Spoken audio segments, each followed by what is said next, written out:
Magandang araw mga kalingap. So this is Kuya Barbero mga kalingap, no. Samahan niyo po ako sa aking biyahe mga kalingap sa napakalayong lugar mga kalingap, no.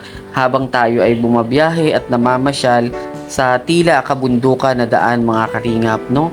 So sa tila magandang kapaligiran mga kalingap ay meron tayong napansin mga kalingap na mga katutubo na mga manidi mga kalingap, no. Sila ay mga katutubong manidi na nakatira sa kabundukan mga kalingap, no. At naramdaman natin mga kalingap sa mga katutubo na to yung lungkot, yung sobrang lungkot mga kalingap, na yung kanilang napakagandang ilog mga kalingap ay nasisira dulot ng paglason sa mga isda mga kalingap, no. Sana alagaan natin ang kalikasan, wag lasunin ang mga ilog mga kalingap, no. Panoorin nyo ang video na to mga kalingap.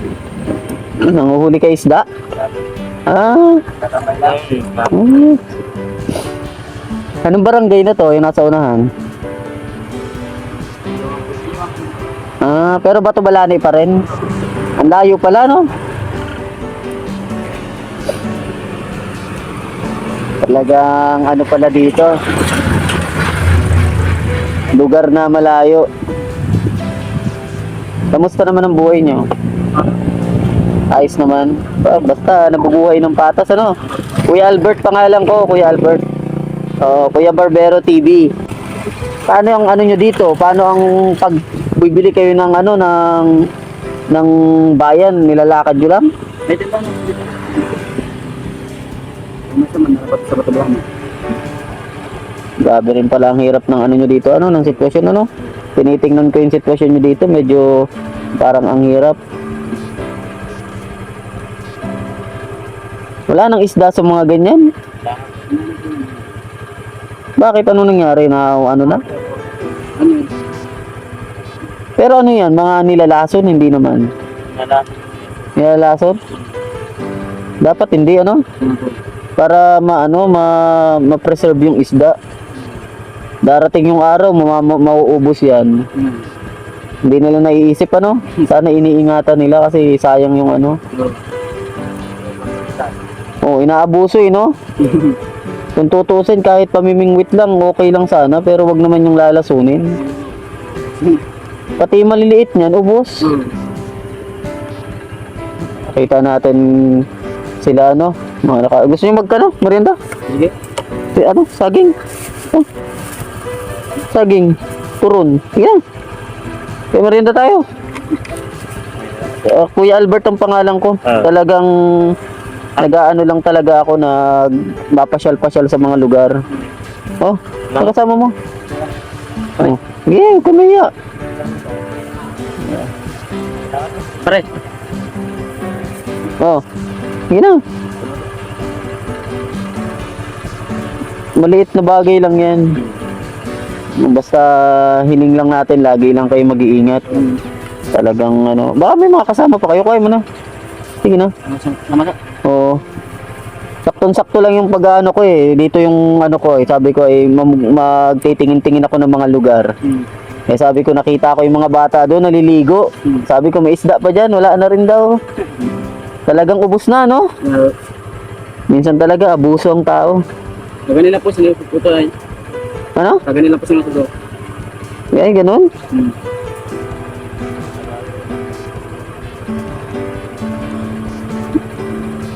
Kamusta naman ang trabaho nyo? Pero kahit pa paano may may trabaho kayo dito sa bukid. Oo. Hindi naman mahirap. Hindi naman. Talagang talagang sacrifice din kayo, no? Magkakapatid kayo? Hindi po. Pinsan ko lang po. Magpipinsan kayo? Paano yung ganun po yung sabi? Saan ang lugar nyo dito? Diyan po po. Meron kayong tribu dyan? Sige. Sa kabala. Pagka, anong tribu yun? Manidi? Manidi. Manidi. Oo, pagka dyan, mapunta kami dyan, magbibigay kami nung libreng gupit, lahat. Oo, mapunta kami dyan. Ang tribu nyo, dito lang sa unahan. Dito po. Sinong pwedeng kausapin doon kung sakali? Nawala mo, nagalis ko sila. Ganun po, nagkabang po. Yung yung sanang mas matanda sa inyo. Para kung Nanay po. O, para kung sakali, tumatanggap naman yata kayo ng libreng gupit, ano? Yan, kasi malaking bagay yun sa inyo. Meron kasi akong mga barber na pwedeng dalhin dito. Yan, mga kasama ko. Para makalibre din kayo. Para makatipid din kayo sa nyo. Tapos, kahit pa paano, makahanap tayo ng mga sponsor lang ng tsinelas. Yun, malaking tulong na yun sa inyo, ano? Ayan, mga kalingap, no? Naabutan po. Anong pangalan mo? Dyan po. Jan. Si Jan, tapos? Gilian po. Ha? Jillian. Gilian po. Ha? Gilier? Gilier. Tapos siya. Oo. Eric daw.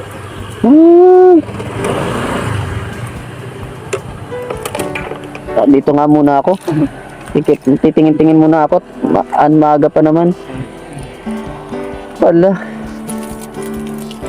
Ilan taong ka na? 20?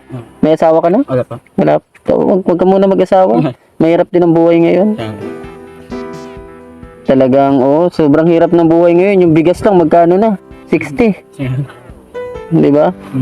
Talagang minsan, minsan talaga, kakapusin talaga ng husto.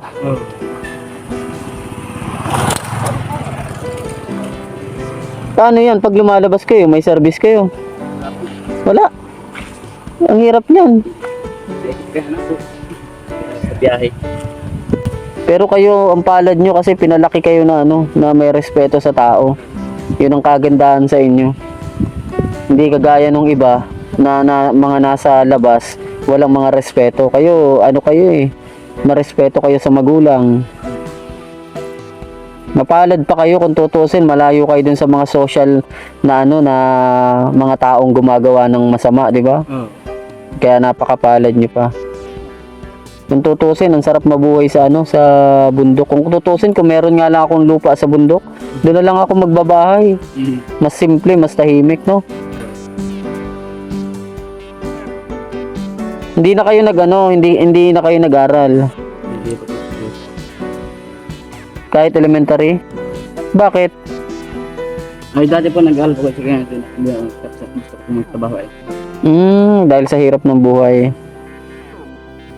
Makikita natin mga kalingap, no? Sa mata nila mga kalingap, yung lungkot sa pagkasira mga kalingap ng kanilang ilog mga kalingap. Yung dating malinis, yung dating maraming isda mga kalingap ay nasira lang dahil sa pag-aabuso ng mga tao mga kalingap, no? Kaya makikita natin sa kanilang mga kalingap yung larawan ng isang kahirapan mga kalingap, no? Na sana alagaan sana ng mga tao yung ilog mga kalingap nang sa gayon ay mapakinabangan pa ito ng ating mga katutubong Aita mga kalingap, no? Kasi sila po yung pinakahirap o sanad sa buhay mga kalingap, no? Ang tanging maibibigay na lang natin sa kanila mga kalingap ay yung kalikasan mga kalingap na yun yung pinagkukuhaan nila ng source ng pagkain nila mga kalingap, no? Kaya sa mga tao mga kalingap na naglalason sa ilog mga kalingap ay huwag naman po sana gawin iyon mga kalingap, no? Dahil nadadamay po yung mga maliliit mga kalingap na isda, no? At baka wala nang makita yung mga susunod na henerasyon na magagandang ilog na gaya ng ganito mga kalingap, no? At unawain natin mga kalingap na itong ilog na ito ay para sa mga katutubo nating mga Aita, mga Manidi o mga katutubo nating nasa taas ng bundok mga kalingap, no? Ito ay regalo na lang natin sa kanila mga kalingap, no? Huwag nating pabayaan. Salamat Yan. Ingat kayo lagi. Basta lagi lang mag-pray. Huwag lang kayo mawala ng pag-asa. Una na ako. Ingat.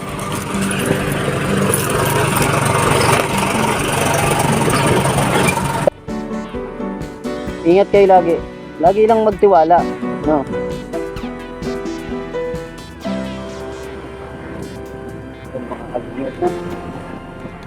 Hahanap din tayo mga kalingap ng mga tribe, mga kalingap, no? Talagang nakakatuwa yung mga ganun mga kalingap.